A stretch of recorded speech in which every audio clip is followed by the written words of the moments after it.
Hey y'all, welcome to episode 3 of No Off Season. I know it has been a hot minute. This episode is coming out about a month later than I wanted it to, but it has been a super hectic month. As some of you know, I've been in the process of moving, so I have officially moved. I am in said new apartment, and I have an air mattress, and that is it. So, pardon the very dull, plain background, but it will be improved soon. But today we are talking with online fitness coach Matthew Wade. Full disclosure, he is my personal trainer. But that being said, I honestly hated the idea of having a virtual fitness trainer that you don't really get to see and you don't get to train with, and they don't get to see how you train. And there were a bunch of things and notions that I had about online fitness coaches, which I get into with Coach Matt. But his philosophy and his approach to online fitness is really the opposite of what I had in my head. And I've been working with him for about 6 months now. I mean, I've seen progress within myself, but I've also seen the way he runs his coaching business, and knowing his style, I knew he would be a perfect guest to have on this show. We both went to Syracuse University, and he had the courage to completely pivot from his major and really change his entire career. And that's what this podcast is about, to always better yourself and to find that grind within yourself and within the people around you to make yourself and others better. This episode will be a little bit longer because his interview, this is a good thing, his interview was very difficult to edit because there were so many insightful things that he said that I didn't want to condense it too much. So please listen to the whole episode. If you're an athlete, a coach, fitness enthusiast, entrepreneur, like there are so many different hats that he wears that you can take away from this episode and that you can benefit from what he has to say. So here is Matthew Wade. Thank you so much for doing this and for joining me. I'm super excited because, of course, I know you as Coach Matt, but I feel like other people know you as, Matthew Wade, online fitness personality. Mm-hmm. So can you take me back to what started you pursuing an online fitness platform? Yes. So I will start with, I went to Syracuse University. Okay. Yep. And I went for your traditional finance entrepreneurship degree, as that's what, my parents pushed me to. I come from a pretty white collar household, and, my sister went that route. And so kind of figured that was the route to go. And I would say sometime throughout my sophomore year, I kind of realized that, when the internship kind of vibe and gist was starting to get a little bit more serious and you had to start applying, I really just kind of wasn't super about, doing that whole 9 to 5. I really didn't like finance. I was always, into numbers and mathematics, but I really started to kind of gain that passion for fitness. And, I was in a fraternity, even though it may not seem like it anymore. I've kind of left that in the past. Which fraternity were you in? I was in Sigma Phi Epsilon. Okay. So I took a bunch of leadership roles in that. And just, slowly but surely throughout college, I realized that the passion for fitness and helping people, and realizing I really feel like my purpose for being on this earth is to actually help individuals, rather than, do something, stereotypical in finance. So I, ended up talking to my parents, trying to persuade them to let me, switch my majors. And, Syracuse is a private school. It's a lot of money. So they pretty much said absolutely not, unless I wanted to, go into a lot of student debt, and I wasn't willing to do that. I kind of think that was a blessing though, because it kind of made me more of a business oriented entrepreneur in the first place. And then I learned and self-taught and had mentorships to then, accelerate my knowledge in terms of fitness, as opposed to what you see a lot in the fitness industry is people that go to school for exercise science and nutrition. They're really kick-ass coach, but they have no idea how to actually run and operate a business. And that is arguably more important when it comes to a career, okay? So I would say, long story short, graduated college, finance degree, and over COVID, my start date at Merrill Lynch kept getting pushed back. And I took it upon myself during COVID to just do some in-person personal training and start helping some of my, fraternity brothers who were a little younger than me that kind of looked up to me, just online with custom meal plans and nutrition plans. And I'll be straight up with you. I was not qualified to do this. It was more or less I was helping a friend out. And as long as you don't, in my opinion, as long as you don't over market that, you're super qualified in the beginning when you're not, and you help people that personally, and these people choose to work with that person because they motivate them, they inspire them, then there's nothing wrong with it. There is a lot of people that, they do one weight loss phase and this kind of bothers me, or they do one lean growing phase and then they think they're, qualified to then coach it and blast it out to the masses. Or you have these influencers that build a tremendous following off no knowledge at all, just their physique and, who knows what they're doing to achieve that physique.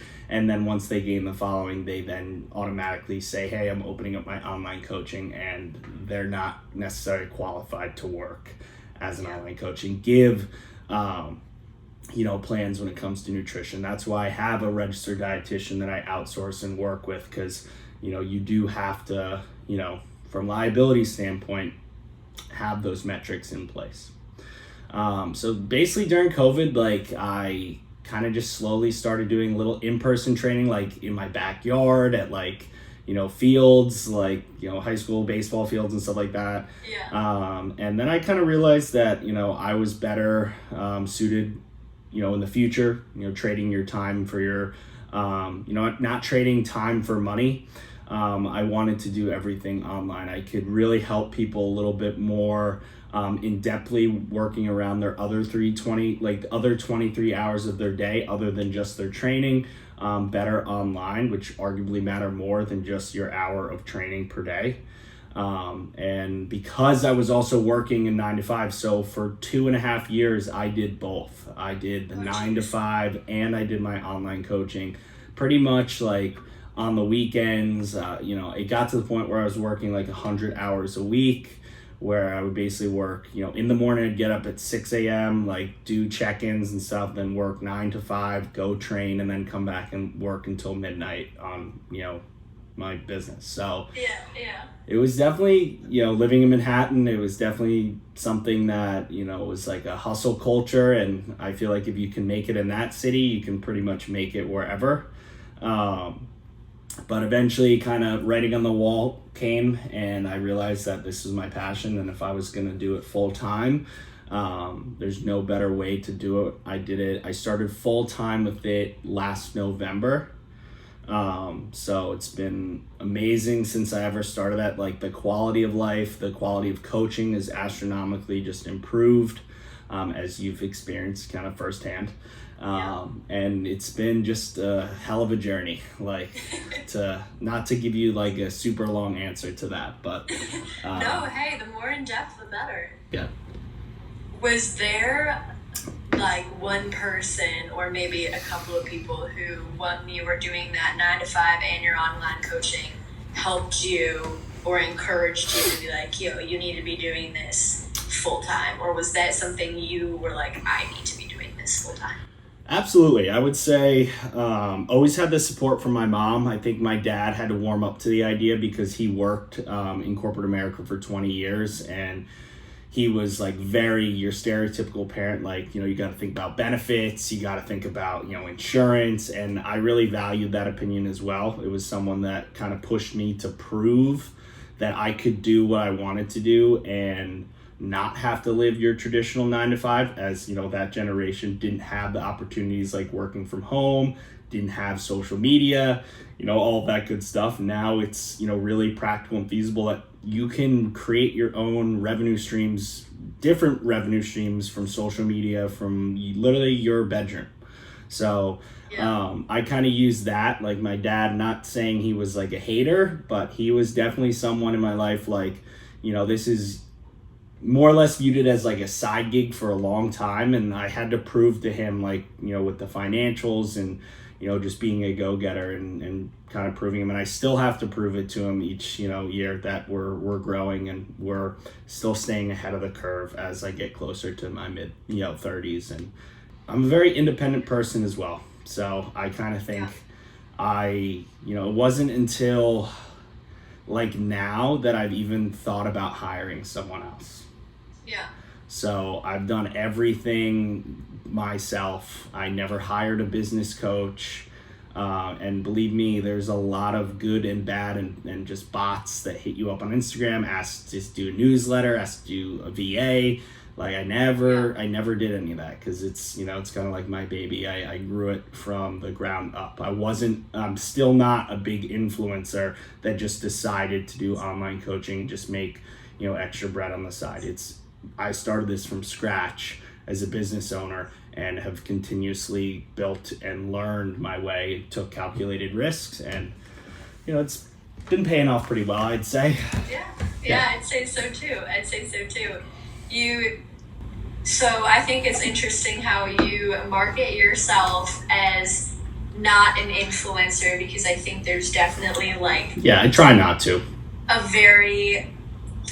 I don't know what the right word is, like a cloud against that term, like, oh, you're an influencer, like, what do you actually do? Yeah. So how do you, whenever you pitch someone that wants to work with you, and they're like, if you were recommended by someone, and they're like, oh, well, he's just an influencer, how is he going to help me? How do you rephrase that to someone? So I'll start with the way that I run my page, and I think the way that I run my page, one, is going to change in the future. I'll give you kind of insight on that. You know, later on, but basically the way that I wanted to run my page is because I do lifestyle coaching for corporate Americans, okay? People who work 8 to 6, 9 to 5, your traditional, you know, someone who works your day job that cannot seem to manage to change their physique, either from lack of knowledge, from lack of, you know, time commitment, structure, etc. And what you see is, and honestly, you see it more often than your quote unquote freshman 15. You see that post grad 20. People just let themselves go. Those are the people that I help. Okay. So the way that I run my page, it kind of ebbs and flows, but I want you to come to Wade Fit and not just see shirtless pictures or, you know, thirst traps and, you know, okay, this guy's full of himself. Like, yeah, he has a great physique. And yeah, there's a piece of it. Like, I'm not going to lie. Like, there are people that come to my page and they immediately say, wow, I want to look like him. I want to work with him. Cool. That's some of the market share. Okay. But the way that I run my page is I like to showcase my client testimonials, their journeys, the context behind their journeys, not just, okay, this person lost 20 pounds, but this person lost 20 pounds. She went on vacation. She got sick a few times. She battled COVID. She's, you know, had an eating disorder, and we had to fix her entire relationship with food. And it took us 10 months to even get to the point where she could even lose weight healthy and sustainably in the first place. Like, people want that context because people want to, you know, relate to you. Relatability is huge when it comes to, you know, building a business. Okay. When it comes to, you know, running an influencer page, the way that I run my page is not going to get that many eyeballs. That's why if you go to my page, you don't really see thousands of likes. You see 75, 50, 300, like, you know, it comes and goes because, you know, it's not the content that gets the eyeballs, but it's the content that people relate to and want to spend their money on, and you can monetize their platform. So my following isn't that big, but the way that I run it, I monetize it really well, and therefore I'm able to do online coaching and compete with people who have hundreds and hundreds of thousands of followers and have a bigger online coaching business than them and be more successful in the industry. We are going to be rebranding Wade Fit to MW Fitness Coaching. Okay. So that's going to be my coaching page, where it's the main topic and it's basically making the umbrella for when I do hire other coaches underneath me and when we start to branch out. So that style of content is going to be about education. It's going to be about client testimonials and journeys, workouts and nutrition protocols and best practices for busy corporate professionals. That's what that whole page is going to be about. Okay. Yeah. And eventually when I have like other coaches sharing their success stories and their client testimonials. Now I made a personal account because, I am in like just personally, just to give you a little bit more about myself. Obviously I've kind of fallen in love with, bodybuilding and the whole competition aspect. I used to be an athlete in high school and just having that competitive edge a little bit more now. Never had that after high school. Having something to train for. I feel like my potential to do well in the sport is there. So I'm basically creating a new Instagram page, which I will call M-Wade Fit. I'm basically going to transfer that name over once we do the rebranding on the M-Wade Fit current page. Because M-Wade Fit is kind of like my personal brand. Yeah. Okay.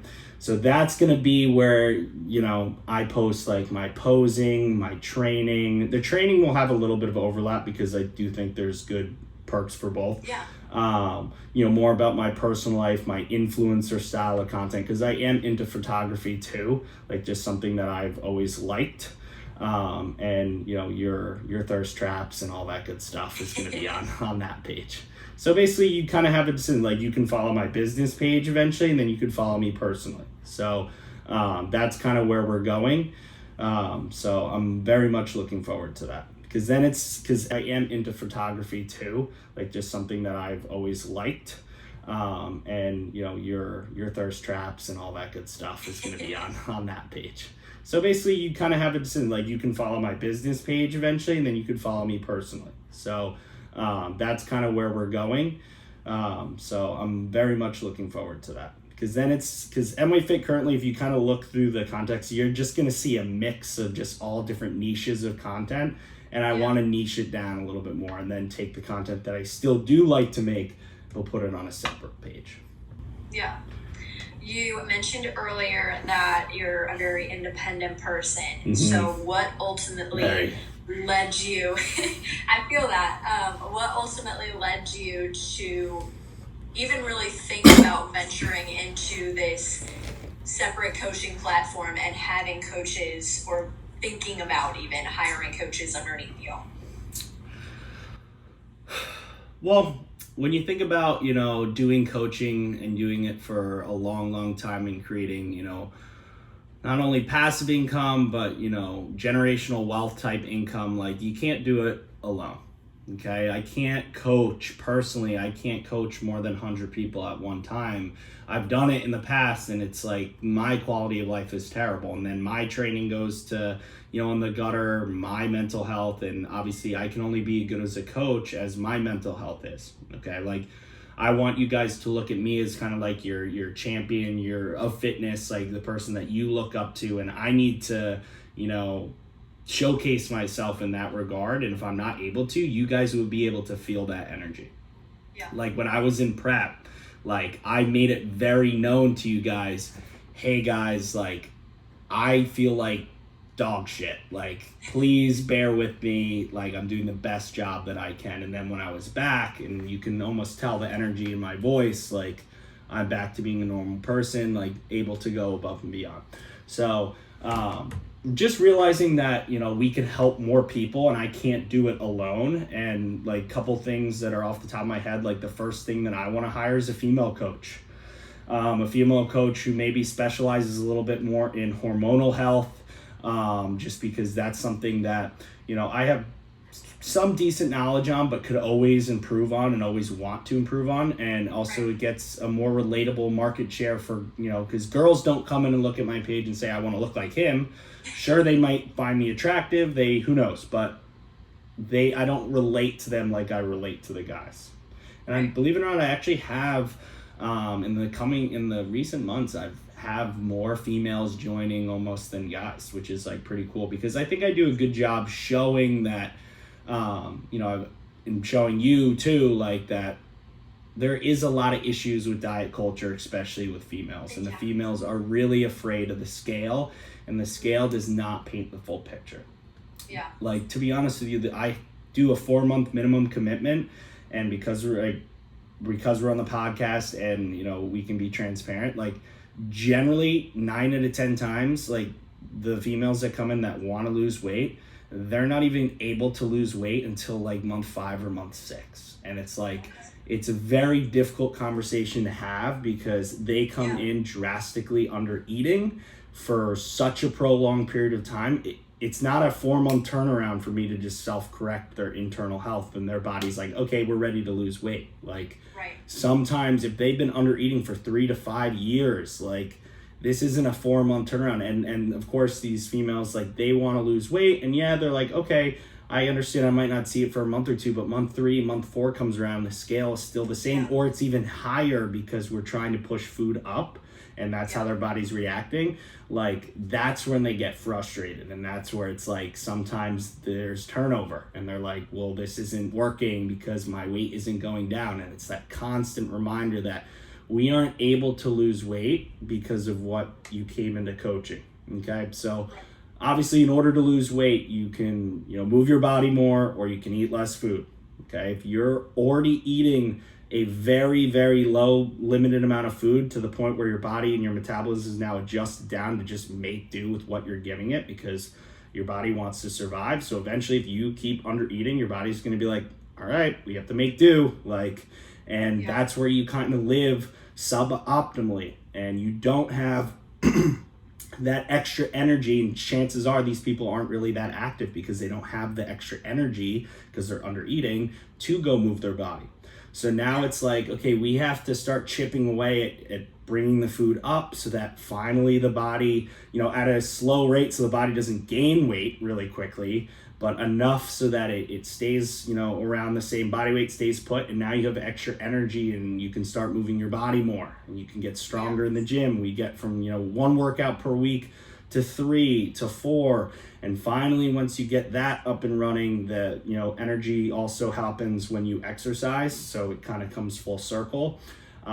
We can continue pushing the food higher until the point where we get to where they're back to living optimally and they get that taste of, wow, I feel amazing, I'm strong in the gym, I'm eating double the amount of food that I was when I came into coaching, and I'm still the same weight. You haven't put on any fat. You've just enhanced your metabolic rate. You've put on some lean quality muscle. You look better. That's why half the girls that come in, that their scale doesn't weight, their body recomp is much, much better.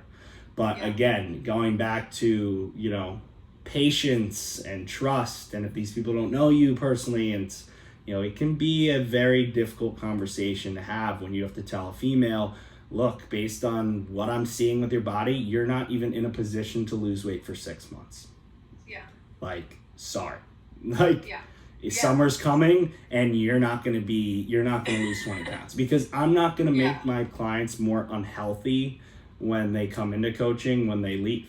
Okay, because if you're already under eating, the only thing that I can make you do to lose weight is to cut your calories even lower, which it's going to get wildly unsustainable. And if you're already eating like 1,200 calories, you have to eat 800. You're eating like you're not going to hit your protein goal on 800 calories, no shot.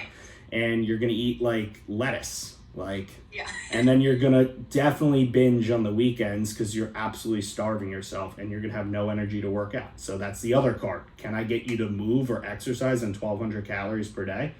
Probably not. You're shot at the end of a work day. So that's the How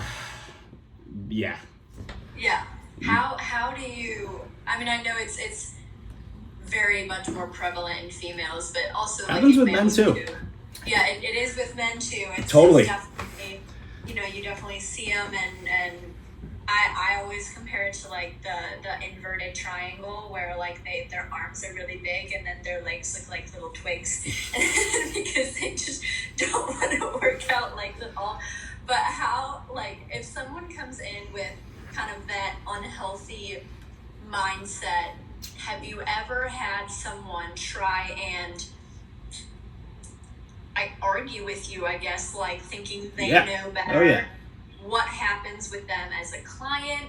are you able to reframe their mindset, or do they end up just being like, There's been both. There's been points where they've challenged me every single week, like, why is my weight not dropping? And I've constantly, like, got on the phone with them multiple times. And, you know, you're entitled for your monthly call, and I'll request if I want a new one, but, like, taking the time out of my schedule to call them, like, when they need it, to explain to them this is what's happening and this is how we have to do it. And they didn't want to grasp the reality of the situation, and it got to a certain point where it was like, this isn't, you know, worth my time. Like, I can't, it's not 100% success rate. Okay. You need a two-way street, two responsible adults. It's also not 24/7 customer service when it comes to fitness. Like, you'd be surprised. Like, some people, yeah, you pay, like, you know, $250 to $350 a month, whatever you know the deal is at the time of the year.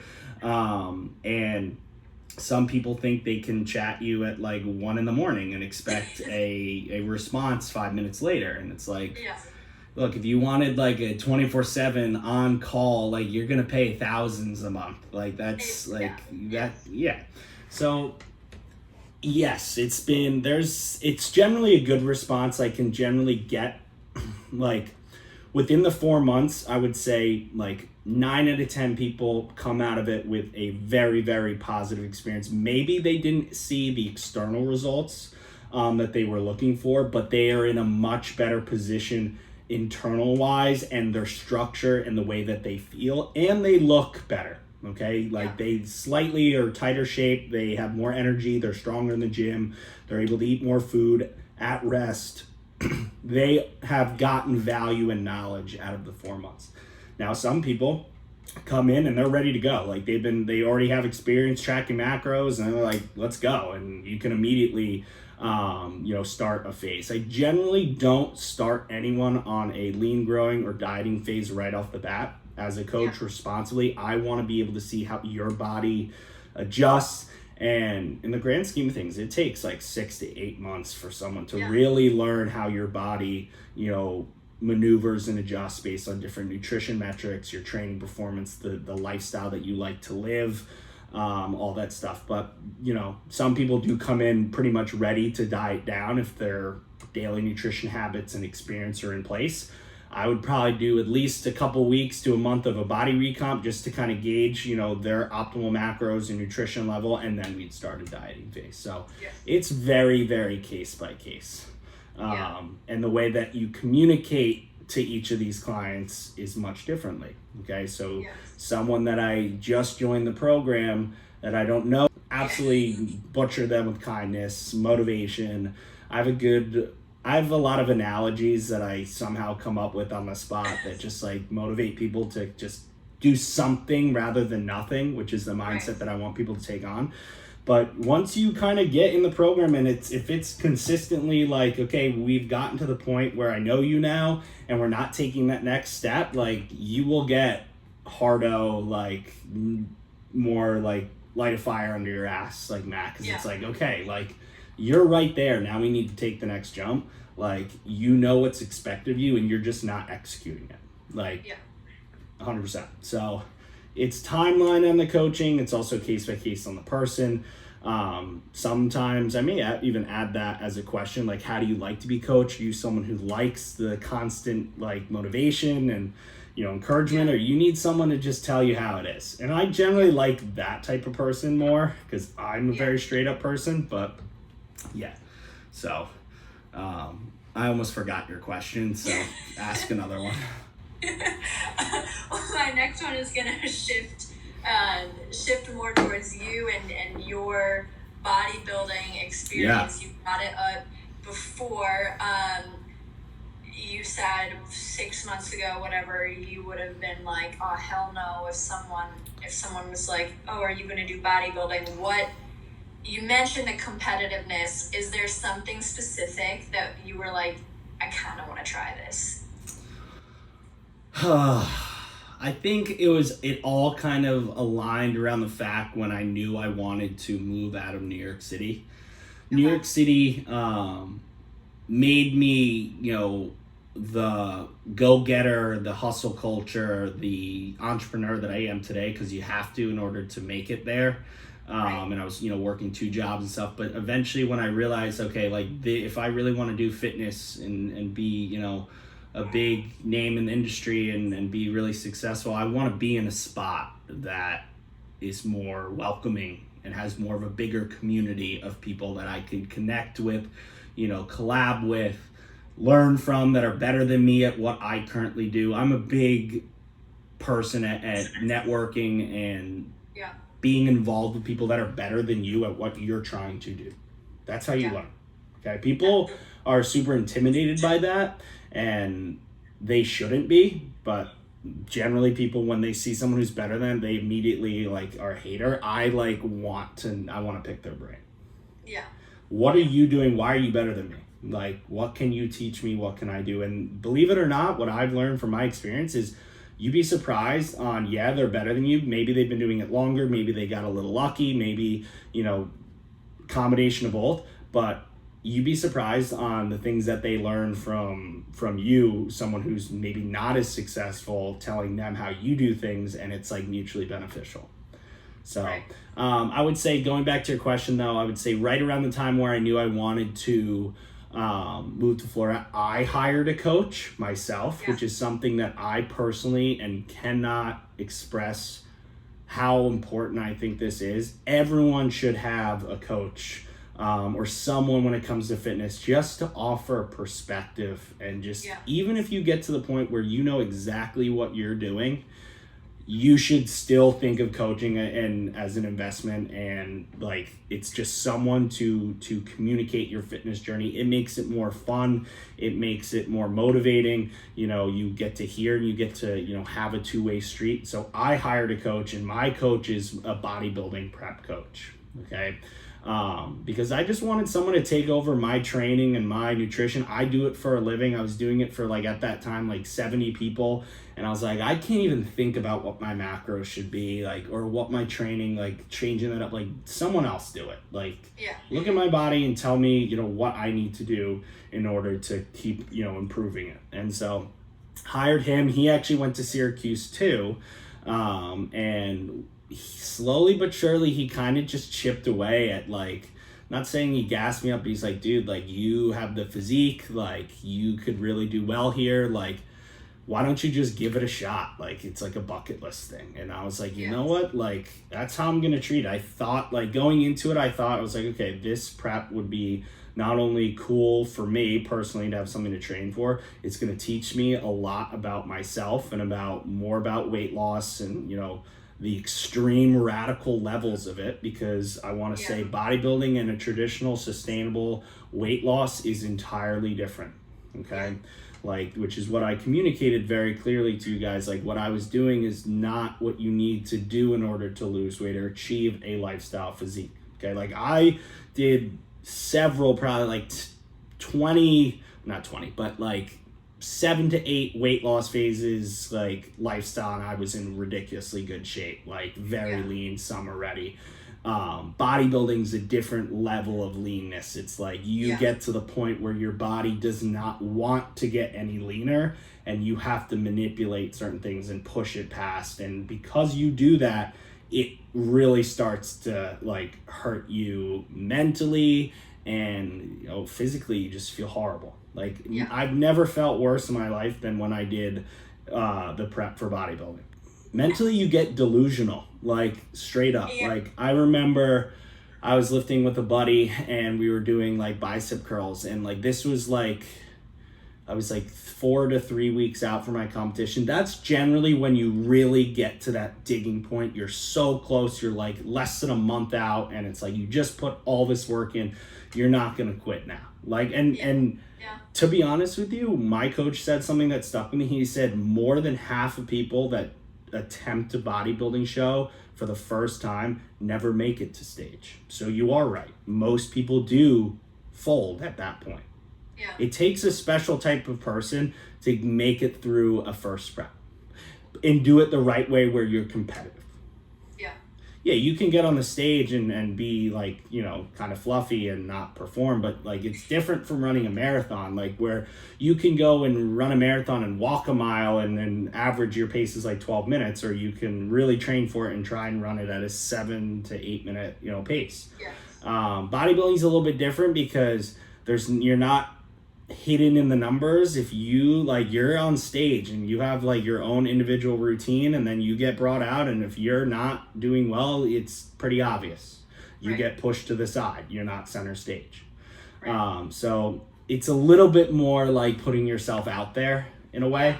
So if you're gonna, I would almost rather not do a show than do a show and not look at my best. So which happens too. Like some people pull out of shows and then just like, you know, delay it and push back to another show a couple weeks later if for whatever reason digestion gets screwed up, because once it gets to the like last 2 weeks where it's like depletion and then peak week, it's you manipulate everything that goes in your body, your water, your sodium. Like by the meal, like the coming days in the show, we would eat, and then I'd have to immediately, he was in person with me, luckily, he would pose me and look at my body and then develop like my next meal on the spot. Oh my God. And then we would do that like 5 times per day. Like, so like, okay, by like when I did my second show in Houston, like it's kind of boring at like when it gets to the last like 2 days, like you're not lifting anymore. You're done training. You're done doing cardio. You're just slowly trying to add carbs and fill out. And kind of once you get to that peak look, hold it like, and not spill over or not get flat and go under. So it's like that holding look. You sit around and do nothing. Like I had the equivalent of like 1 water bottle for the entire day in the 105 degree weather in Houston. So I didn't go outside at all. Like I was like, if I go outside, I'm screwed. Like, right. So, but again, going back to your question, that's where I decided that I wanted to do it. It was definitely a bucket list thing for me. I thought it would teach me more about being a better fitness coach. And I thought it would be really motivating and be a cool story for my clients, even though I don't coach bodybuilding. It's always cool to see, you know, someone who you look up to and is coaching you like walk the walk to an extreme level rather than just talk the talk. You feel? So that's, and I thought it would be, you know, good exposure, and just it was fun. It was a good time. Like and luckily ended up winning both shows, which is pretty unheard of for a debut, which is pretty cool. So it was successful. Now, if you ask me what my plans are in terms of competing in the future, I definitely think I'm definitely going to compete again, not for a while. Okay. I do want to see if I can go get a pro card, and then after that, I may never compete again. Or I may. I haven't thought about it that far, but I know I want to get a pro card just because it's another credential to add to the resume. And I kind of like to think about it like there's really no like doctorate in physique building. You can get a doctorate in exercise science, doctorate in nutrition. If you have 100K on Instagram, it's like these are like in today's day and age, whether you want to like it or not. I personally don't really like it because just because someone has 100K on Instagram doesn't mean they know everything. But it does add credibility. We can't say that it doesn't. Someone has over 100K, you're like, okay, wow, this person must know what they're talking about. Having IFBB Pro is kind of the, if you will, an equivalent to like doctorate in physique building. Like, okay, this person clearly knows. Like, he's done it to a high level. So that's kind of why I want to do it. Plus, like, it's just kind of a personal goal at this point. Like, but that would be like a year. I don't think it'll take me 2 years, but year and a half probably. I have 2 bodybuilding questions. Sure. One is a serious question. Okay. One is a not serious question. Okay. Which one do you want first? Let's do the serious one. Okay. So this podcast kind of focuses on mental health, and I know like you were super transparent about it as you were going through with all of your clients. And you said your mental health kind of took a little bit of a dive as you were going through all these changes. Can you tell me like what that was like and how you were able to pull yourself out of it or get more of a control over it. Sure. Here's what I'll say with bodybuilding. Bodybuilding for me is unlike any sport that I've ever done, because there's a difference between like you being bought in and like, you know, motivated and you're like, I'm all in 110%. Like bodybuilding consumes you. Yeah. Like when you get to the point where you don't want to go to train, you don't want to do anything but eat food, because like, you develop some sort of like premature eating disorder qualities when you're doing a bodybuilding prep, in my opinion, if you're doing it really right. Like you have to be kind of crazy in order to do it, because you're dieting for so long, which is different from a sustainable weight loss phase. And you can't really do high volume foods or intermittent fasting. Every meal is like perfectly spaced out, so a digestion is perfect. You're eating the same foods. You live like a dog. You live under a rock. So over time, when you do nothing but go to the gym, do cardio, and come home and do nothing on Friday and Saturday nights, you feel really lonely. And I also moved to a new state during it, which is not ideal. And looking back, I probably shouldn't have done that. I didn't know many people. Okay, so it's not like you move to the state. What do you want to do? You want to go see the scene. You want to go meet people, make friends, you know, go out to bars. I couldn't do any of that. So it was like very lonely for, you know, a decent amount of time. Luckily, the community and the gym that I was able to join in Florida is like in Tampa. It's like the bodybuilding gym. It's like where the pros train and like people who are really serious about it. So that like-minded culture was what got me through it, because I was at least an hour or two a day, sometimes even 3 hours when I really needed it. I would just get out of the apartment, I'd go to the gym, and I'd stay there as long as I could. One, because it would kind of distract me from not being in my kitchen, wanting to just eat everything in sight, but also like just communicating and talking to people that have been there and done it to the highest level, and like, you know, gave me free game and advice, like, okay, this is my first prep, this is what I wish I knew, you know. And it was like, that is what I think ultimately got me to do it. If I was in New York City the entire time during prep, I wouldn't have made it to stage. I do think there's pros and cons. Like the fact that I'm my own business owner and I control my schedule was definitely very, very helpful in prep. And I couldn't imagine being a 9-to-5 and doing a prep and like, you know, fire drills come up and you have to somehow make it work. But I also think that it was pretty toxic too, because I lived, breathed fitness. So like every single day it was like my meals, my training, my cardio, and then all of my clients' meals, training, like there was no break when it came to fitness. Right. So like trying to be super present and stuff was sometimes very difficult when like, you know, it's 4th of July and I'm in prep and all my clients are like, you know, to hell with plan, I'm going to drink. And it's like, I'm locking in. Like I found myself almost getting a little bit more angry with them, and then realizing, okay, wait, they're not doing bodybuilding like me. Like they're a lifestyle client. They should enjoy 4th of July. That's a holiday you don't give up for fitness.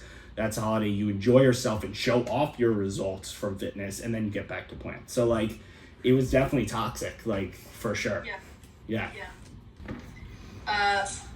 Part B of the question, before we get to not serious question, what would you tell yourself now after you've gone through your first prep that you wish you knew?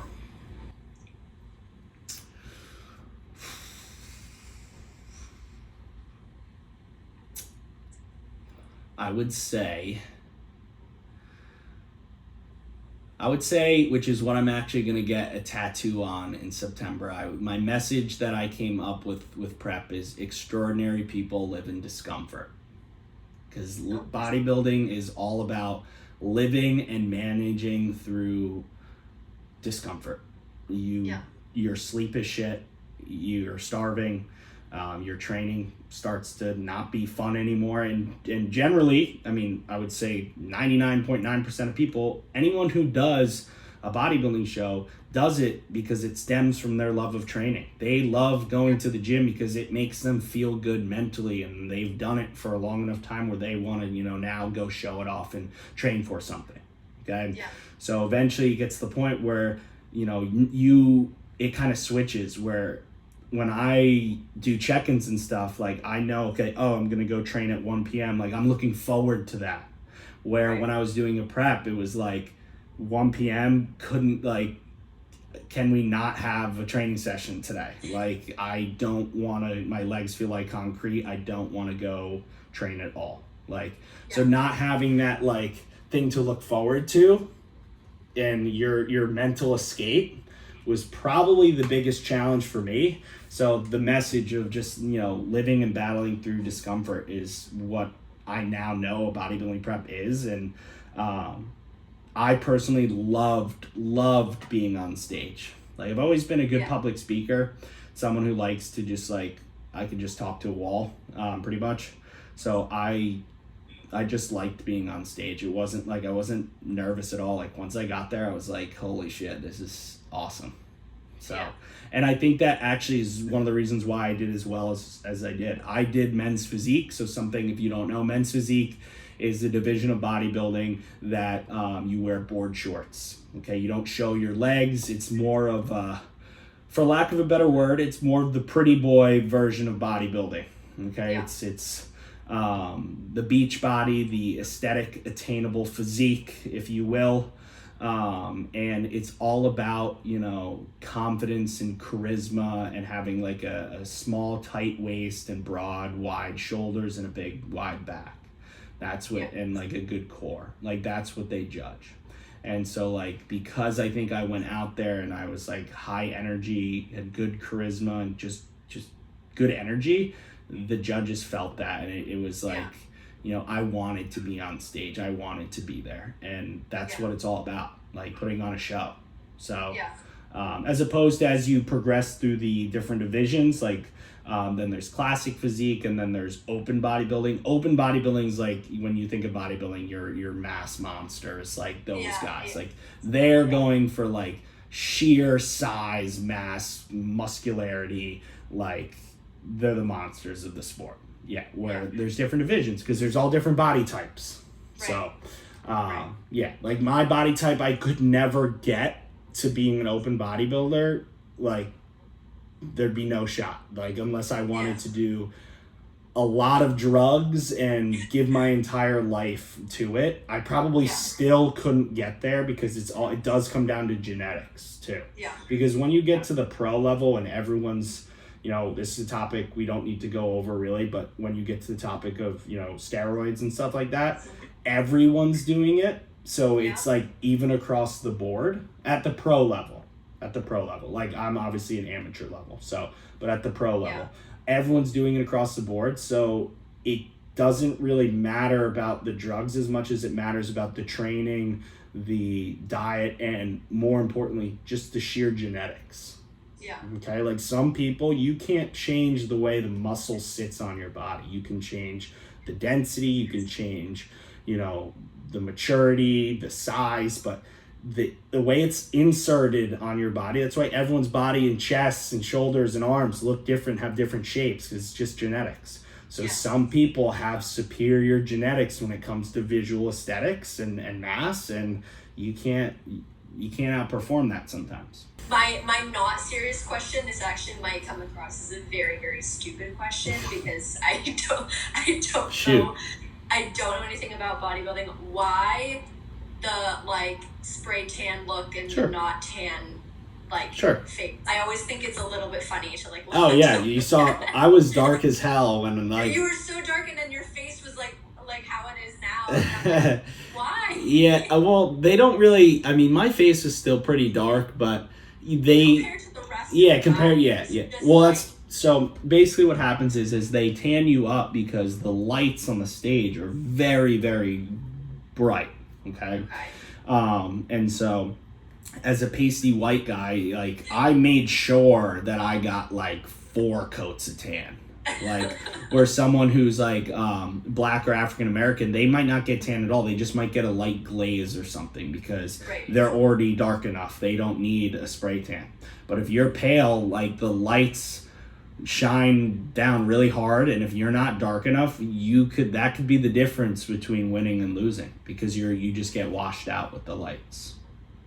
Okay. So is there like a minimum tan requirement requirement? No, you don't. I mean, you don't have to get tan at all if you don't want to, but like, Okay. and some people do it themselves. Like all the bodybuilding venues have like tanning and venues and stuff at the backstage at the place. You do it the day before. You go the morning of. You get a second coat, and then right before stage, it's like before they line you up into like generally how it works backstage is there's kind of like a.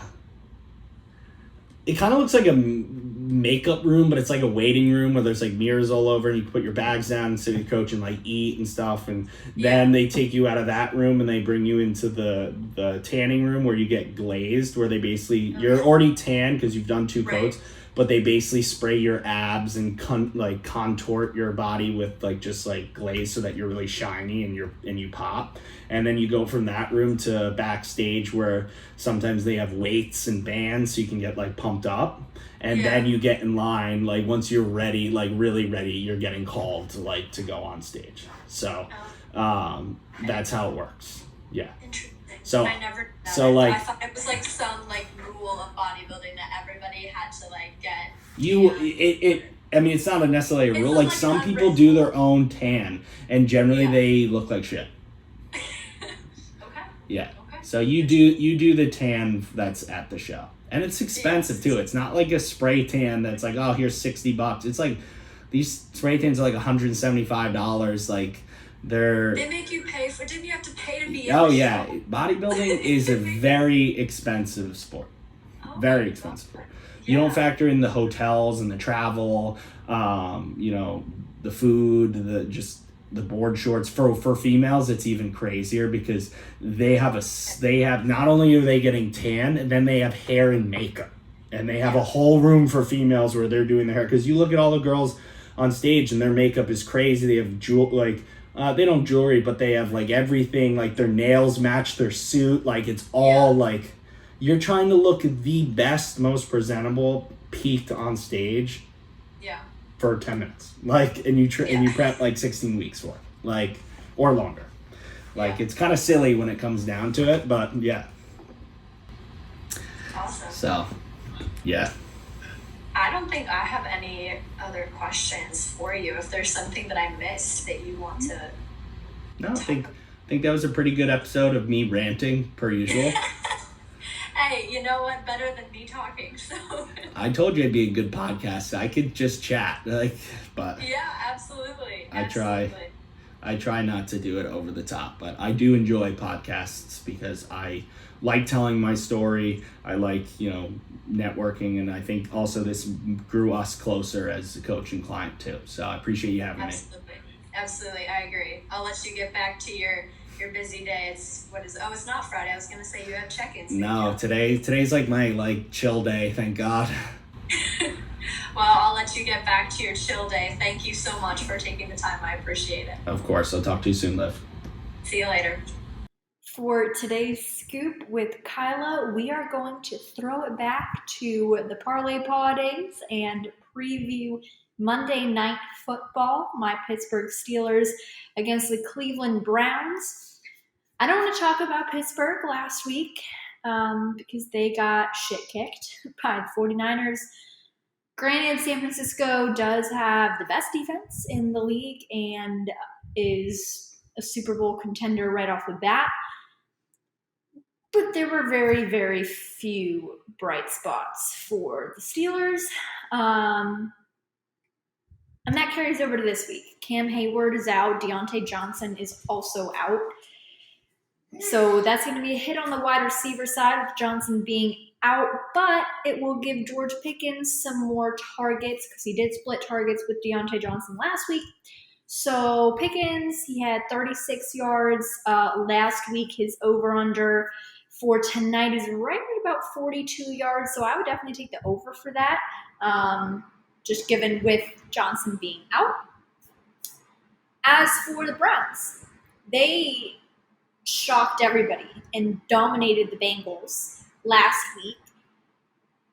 I think that, Monday Night Football at Acrisure Stadium, the Pittsburgh crowd is going to give Watson some hell and really, really let him hear it. He did start in week 18 last season against the Steelers, and Pittsburgh did end up winning that game. But the Browns are 2-point favorites, so 2.5 depending on where you're betting. This isn't my pick. This is going to be Kyla's pick. So here's a scoop with Kyla. She's picking the winner of the Steelers against the Browns. All right, so this is Kyla's pick. We have 2 spoons of peanut butter. The one farthest from me is the Steelers. The one closest to me is the Browns. So whichever one Kyla goes to first is going to be her pick. They have 2 different flavored treats on the spoons. So I'm going to let her release here. Go!